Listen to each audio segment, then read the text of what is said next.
A day in my life as grade 12 student.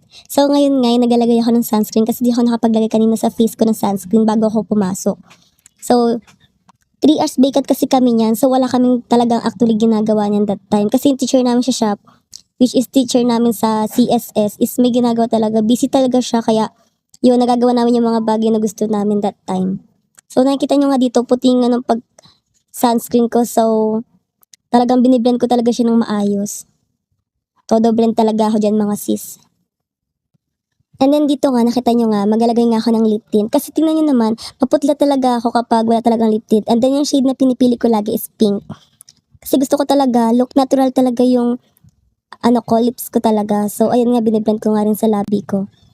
Then naglagay nga pala talaga ako ng pulbo. Kasi nga talaga, pulbo lang talaga yung ginagamit ko. Kasi sa powder, kita nyo naman, rough yung face ko. Dami ko kasing pimples. So kapag gumagamit ako ng powder, kita talaga yung mga tigid ko dyan.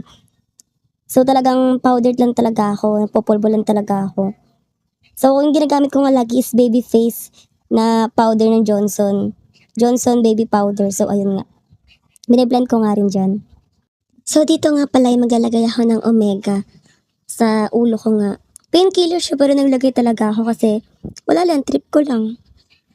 So dito nga mga Mars, nakita nyo nga na inuunti-unti ko na nga siyang suklayin. Kasi nakita nyo naman mga Mars, grabe kagulo yung buhok ko kanina.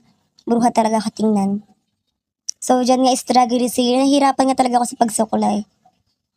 Then yan nga nakita nyo nga na nagpaalam sa akin daw yung introvert namin na classmate si Kuya Gian. So, grabe guys, napakayaman talaga yan. Alam nyo ba yung isang araw niyang baon sa amin? Isang linggong baon na namin yun, grabe. So, balik tayo sa usapan. So, ayun na nga, sinusuklay ko na nga siya. Hirap na hirap nga talaga ako dyan sa pagsuklay. Kita nyo naman, struggle is this. Kasi ang haba nga talaga ng hair ko. Iba ko naman talaga kami magpagupit. So, ayan. So, ayun nga, giisip na nga ako nung tatali ko sa hair ko. Sabi ko, clip na lang. Pero naisip ko nga pala, may tatali nga pala ako. So, dyan nga nahirapan nga ako, ang tigas nga kasi ng buhok ko. Kaya ang ginawa ko, hinati ko na lang siya sa maliit, bago ko siya tinali. So, nagpatulong nga pala ako dyan kay Kuya Kian, isa rin sa mga introvert na classmate ko. Pero close nga pala kami niyan. Dyan nga pala, nagpaalam nga pala ako sa permission niya na naka-video nga pala ako. Sabi niya okay lang daw. Imay nyo na yan guys. Single yan, grabe, pogi din yan. Matangkad din yan. Baka type nyo. Pag-message na lang kayo sa akin kung type mo siya.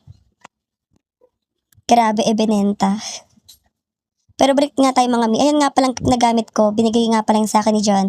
Kasi mahilig talaga ako sa Daisy. Pero yan lang yung kakulay ng Daisy. Kaya yan ang nabibigay niya sa akin lagi. So dito nga pala nagpabango